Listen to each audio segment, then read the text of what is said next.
오늘 함께 나누실 하나님의 말씀은 여호수아 14장 1절에서 15절까지 말씀입니다. 할렐루야. 합주자로 한번 인사할까요? 하나님께서 함께 하십니다. 하나님께서 함께 하시는 우리 교회인 줄 믿습니다. 오늘 예배 가운데 하나님께서 우리에게 말씀해 주실 줄 믿습니다. 도종환이라는 시인이 계신데요. 혹시 아십니까? 정치인이기도 하셨었죠. 그것까지는 잘 모르십니다. 다행입니다. 제가 하나 더 알아서 찾아보니까 그렇더라고요. 이 도종환이라는 시인이 인생을 시간으로 비유하여 자신이 오후 4시에서 5시 사이를 살고 있다, 그렇게 노래했던 적이 있습니다. 육체의 나이를 말하는 것 같습니다. 여러분의 나이는 몇 시 정도인가 지금 한번 생각해 보시겠습니까? 왜 갑자기 나이를 들먹이노? 이렇게 생각하시지 마시고 한번 생각해 보십시오. 0시를 시작으로 해서 24시간을 생각할 때 24시, 그 시간을 하나님의 부름을 받는 시간이라고 한다면 지금 몇 시쯤 살고 계실 거예요? 100세 시대라고 한다면 대략 생각해 보면 나이가 50쯤 되셨으면 12시 정도, 낮 12시 정도일 거고요. 한 70세라고 해도 아직 6시는 안 된 그 정도 시간일 겁니다. 육체의 나이도 중요하지만 우리 정신의 나이도 중요하다는 생각이 됩니다. 육체의 나이는 정오여도 12시여도 정신의 나이가 이미 오후 6시가 넘어버린 사람도 있지. 이제 나이 겨우 50인데 70 넘은 노인처럼 생각하시는 분들도 계시다는 거죠. 반대로 육체의 나이는 6시가 넘었어도 70이 넘었는데도 정신은 아직 오후 1, 2시에 머물러 있는 그런 분들도 계시다는 겁니다. 이럴 때 사용하는 말이 아마 내 나이가 어때서 이런 말이 아닐까 생각이 되고, 또 나이는 숫자에 불과하다, 그런 정도의 말이 아닐까 생각이 됩니다. 육체의 나이 못지않게 우리 정신의 나이, 마음의 나이도 중요한 것 같습니다. 여담이지만 어른이 되어서도 아이처럼 사는 사람들이 여전히 간혹 있습니다. 전문용어로 어른아이라고 상담학에서는 그렇게 부르는데, 끝없이 칭찬받고 싶어. 아이들이 그렇잖아요. 아이들이 계속해서 칭찬받고 싶어 하잖아요. 그래서 별것도 아닌 것 가지고는 헤어서 엄마 아빠한테 보여주면 아빠 이거 봐, 엄마 이거 봐. 그게 아이들의 마음인 것 같습니다. 또 다른 사람의 이야기를 들어줄 만한 나이가 되었음에도 불구하고 끝까지 내 얘기를 하고 싶어 하는 사람, 어른아이가 아닐까 생각이 됩니다. 갑자기 표정이 어두워지고 계십니다. 그렇지 않으시죠? 그렇다면 육체의 나이, 정신의 나이 생각해 봤는데 우리 신앙의 나이는 어떨까요? 여러분, 신앙의 나이는 몇 시쯤 되는 것 같습니까? 갈렙은 지금 당시 사람들의 평균 수명을 생각해 볼 때 육체의 나이는 이미 6시를 넘었습니다. 한 8시나 9시 정도 되지 않을까 생각이 됩니다. 이제 얼마 남지 않은 시간을 살고 있죠. 그러나 그의 신앙의 시간은 여전히 청춘이었습니다. 여호수아와 갈렙이 아모리 사람들과의 전투에서 태양이 기브온 위에 멈추고 달이 아얄론 골짜기 위에 멈춰서 시간이 멈춘 적이 있었지 않습니까? 마치 그것처럼 갈렙의 이 신앙의 나이는 이팔 청춘에서 지금 멈춰 있는 것처럼 보였습니다. 여전히 청년과 같은 신앙을 가지고 있는 갈렙이었고, 가나안 땅을 정복하는 데 필요한 것은 바로 이 청춘과 같은 신앙이었습니다. 신앙의 나이가 많아지면 우리는 안주하려고 하죠.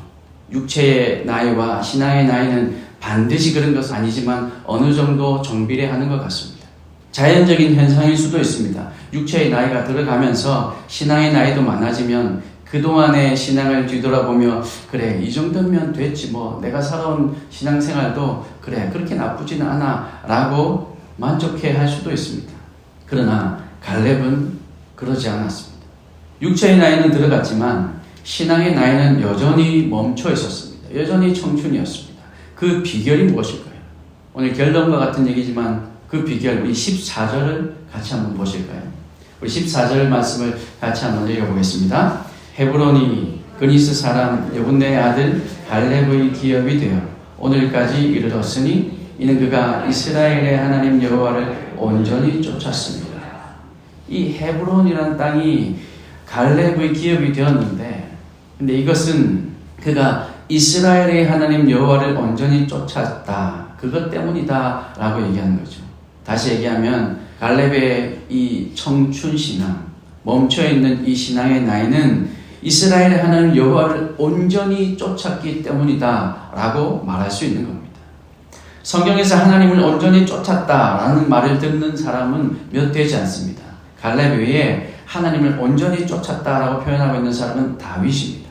열왕기상 11장 6절 말씀에 보면 솔로몬이 여호와의 눈앞에서 악을 행하여 그의 아버지 다윗이 여호와를 온전히 따름같이 따르지 아니하고 이렇게 말씀하고 있거든요. 다윗은 여호와를 온전히 따랐답니다. 결국 갈렙의 신앙을 다윗과 같은 반열에 올려놓고 있죠. 다윗과 갈렙의 신앙이 거의 비슷하다. 대단한 위대한 신앙이다 라고 말하고 있는 겁니다. 이 온전한 신앙 때문에 갈렙은 하나님의 충성된 사람이라는 칭찬을 들었고 결국 하나님의 축복으로 헤브론이라는 그 땅, 그 험한 땅이었습니다. 아무나 차지할 수 있는 땅이 아니었습니다. 거인족 속들이 살고 있는 땅이었습니다. 이스라엘 백성들은 제비뽑기하고 있는데 지금 그 헤브론은 나는 우리 족속은 우리 식구들은 이 헤브론은 안 걸렸으면 좋겠다. 그렇게 기피하던 땅이었습니다. 그런데 그 땅을 차지할 수 있었다는 거죠. 오늘 본문에는 요단 서편의 땅을 분배함에 있어서 이 가나안 땅을 분배함에 있어서 몇 가지 하나님의 법칙을 발견할 수 있습니다. 여호수아와 갈렙과 이스라엘 백성들을 통해서 이 법칙, 하나님께서 지금 하나님의 땅, 약속하신 이 약속의 땅을 분배하는데 이 분배하는 그 법칙이 무엇인가, 그 원칙이 무엇인가를 우리가 한번 생각해보며 은혜를 나누고자 합니다. 먼저 첫 번째 법칙은 공평하고 공정하게 였습니다. 2절 말씀을 우리 같이 한번 보실까요? 2절 말씀 같이 한번 읽어보겠습니다. 여호와께서 모세에게 명령하신 대로 그들의 기업을 제비 뽑아 9지파와 반지파에게 주었으니 라고 기록하고 있습니다. 9지파와 반지파에게 주었는데 어떻게 주었다고요? 제비 뽑아서 주었답니다. 요단 동편 땅은 2지파 반, 루벤 지파, 갓 지파, 므낫세 반지파에게 분배되었죠.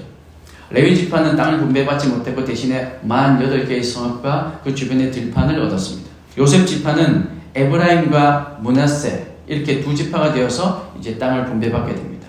여호수아의 이 사적인 감정을 따라서 지금 땅을 분배하고 있는 것이 아니라 모세의 명령 그대로 제비를 뽑고 있다는 거죠.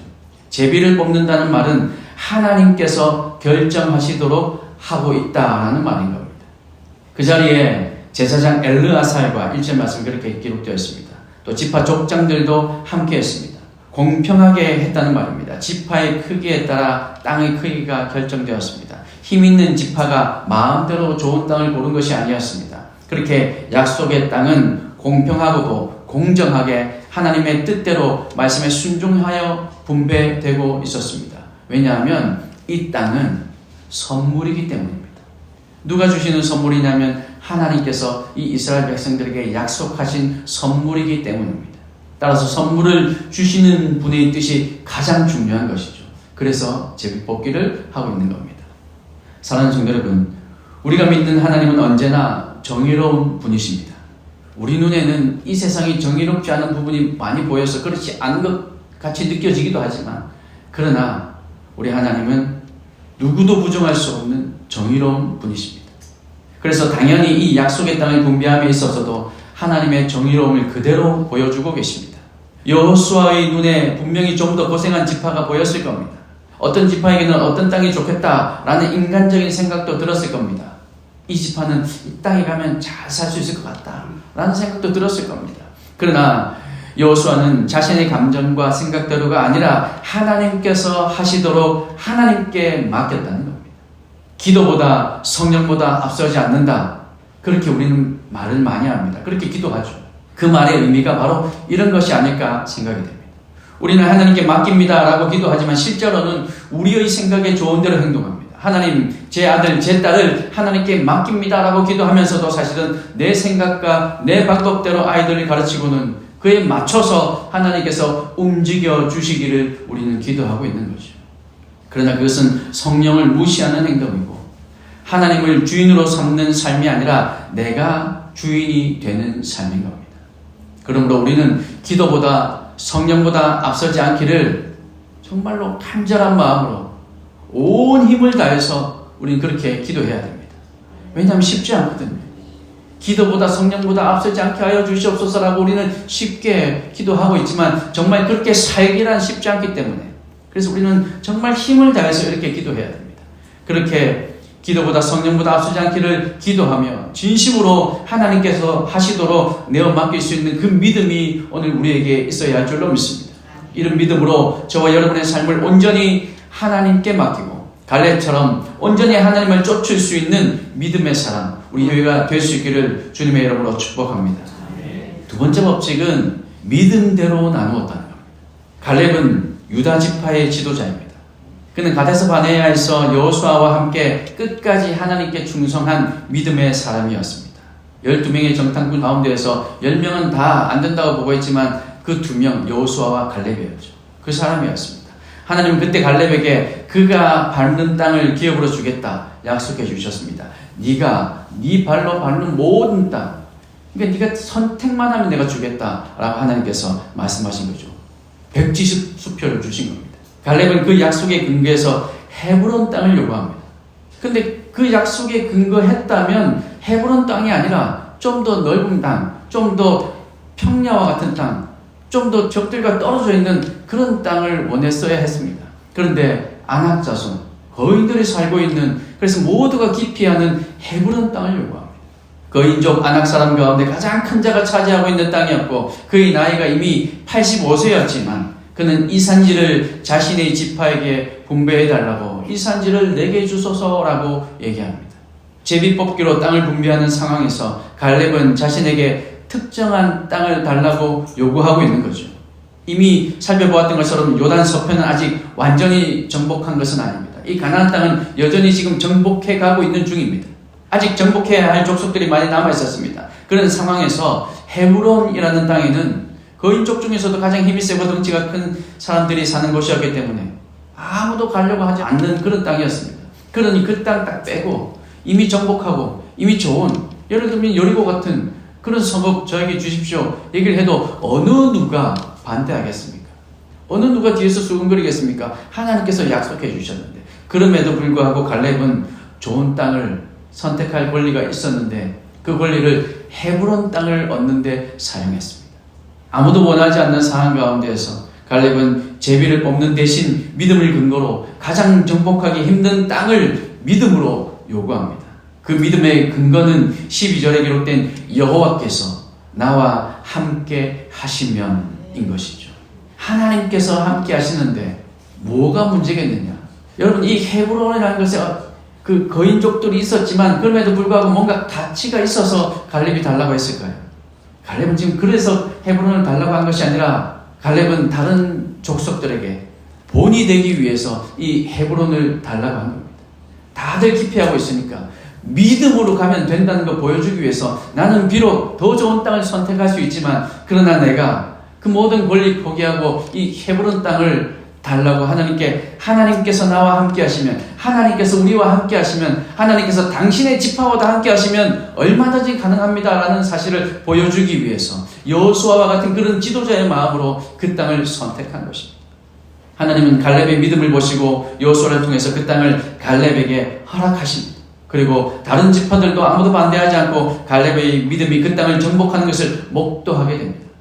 갈렙은 하나님께서 함께 하시면 반드시 차지하겠다, 그렇게 당차게 선포하고 있죠. 하나님만 함께 하시면 이길 수 있다고 믿었기 때문입니다. 실제 갈렙은 하나님의 도움으로 그 땅을 차지했습니다. 믿음으로 하나님께서는 그 땅을 분배하고 계시다는 거죠. 하나님께서 땅을 분배하는 두 번째 원리는 그래서 믿음대로 분배하고 있다는 겁니다. 갈렙의 그 믿음대로 그 헤브론이라는 땅을 하나님께서 허락해 주셨습니다. 사랑하는 성도 여러분, 우리에게 무엇보다 필요한 것은 바로 믿음입니다. 오늘 우리 권사님 기도하셨던 것처럼 부흥을 위해서 함께 신앙생활을 하며 나아가고 있지 않습니까? 대신방을 하며 목장교회를 우리가 세워가며 우리가 이렇게 하는 것은 하나님 이곳에 우리 심령의 부흥도 허락하여 주시고 또한 우리 수적으로도 양적으로도 하나님 부흥을 허락하여 주셔서 하나님 이 땅을 정복하게 해 주시옵소서 라는 믿음으로 우리가 함께 신앙생활을 하고 있지 않습니까? 그것에 가장 필요한 것은 바로 믿음이라는 겁니다. 믿음이 있으면 이길 수 있습니다. 믿음이 있으면 부흥할 수 있습니다. 믿음이 있으면 해낼 수 있다는 거죠. 갈렙이 하나님께서 나와 함께 하시면 이라고 고백한 것처럼 우리도 하나님께서 함께 하시면 이길 수 있습니다 라고 고백하며 온전히 믿음으로 승리하는 저와 여러분이 되시기를 주님의 이름으로 축복합니다. 옆에 계신 분들과 한번 이렇게 고백하십시다. 하나님께서 함께 하시면 이길 수 있습니다. 이길 수 있는 줄 믿으시길 바랍니다. 마지막 세 번째 이 지금 약속의 땅을 분배하고 있는 원칙은 약속대로입니다. 약속대로 땅을 분배하고 있습니다. 갈렙이 약속을 기억하니 하나님도 그 약속을 지켜주셨습니다. 갈렙이 하나님만 함께 하시면 아무리 강한 아낙 자손이라 할지라도 쫓아낼 수 있다고 고백하니 하나님께서 그 고백을 실현시켜 주신 겁니다. 나이가 아무 상관없다라고 고백했더니 하나님께서 갈렙의 나이가 숫자에 불과하게 만들어 주셨다는 말씀입니다. 약속에 근거하여 믿었더니 그 믿음대로 약속이 이루어지게 해 주신 겁니다. 이 약속은 갈렙에게만 적용되는 것일까요?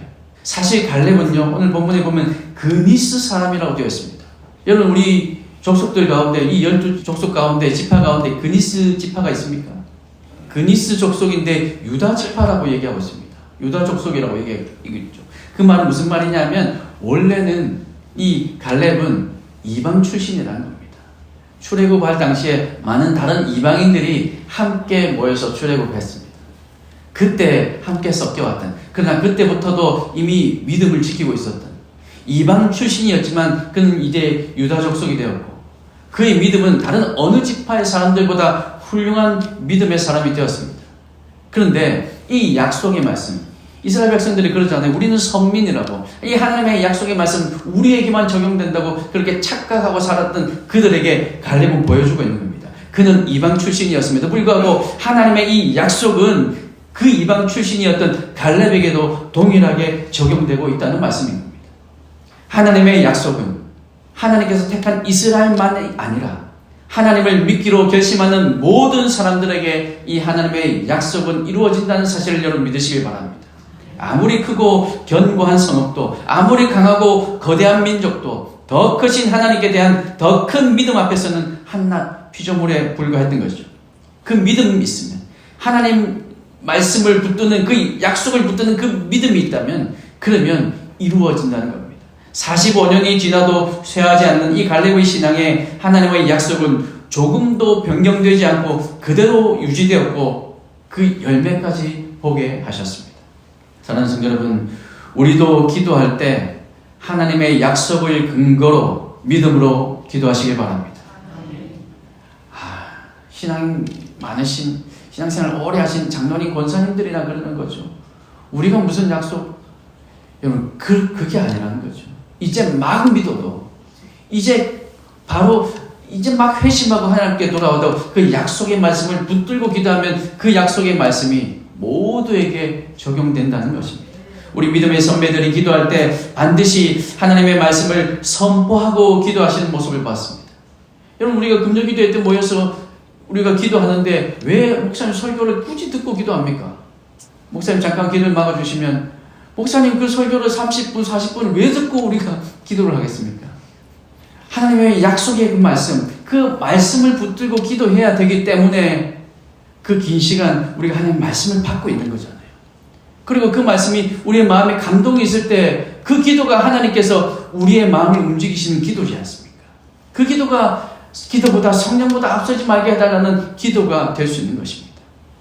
지극히 성경적이고 하나님의 뜻을 구하는 기도, 그것이 바로 약속의 말씀을 붙들고 하는 기도인 줄 믿으시기 바랍니다. 그저 우리의 생각대로 기도하는 것이 아니라 분명한 하나님의 말씀을 붙들고 기도하는 것이 우리에게 필요합니다.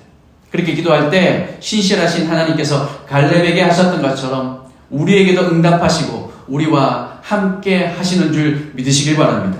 하나님의 땅이 공평하게, 공정하게, 그리고 하나님의 뜻대로 분배되었습니다. 그리고 그 땅은 또한 믿음대로 분배되었고 그 땅은 약속을 따라서 약속대로 분배되었습니다. 이 산지를 내게 주소서라고 요청하기 전에 하나님의 그 약속을 기억하고 믿음으로 고백하는 저와 여러분이 되시기를 간절히 소망합니다. 그가 약속을 붙들고 고백하고 기도할 때 그 기도에 하나님께서 응답해 주십니다. 하나님께서 함께 하셔서 도와주실 근거가 무엇인지 먼저 약속의 말씀을 붙드시기를 바랍니다. 그리고 그 약속의 말씀을 온전히 신뢰하고 믿음으로 하나님께 기도할 때 하나님께서 함께 하시는 은혜가 오늘 우리 삶 가운데, 우리 모든 성도님들의 삶 가운데 충만하시기를 우리 주님의 크신 이름으로 축복합니다.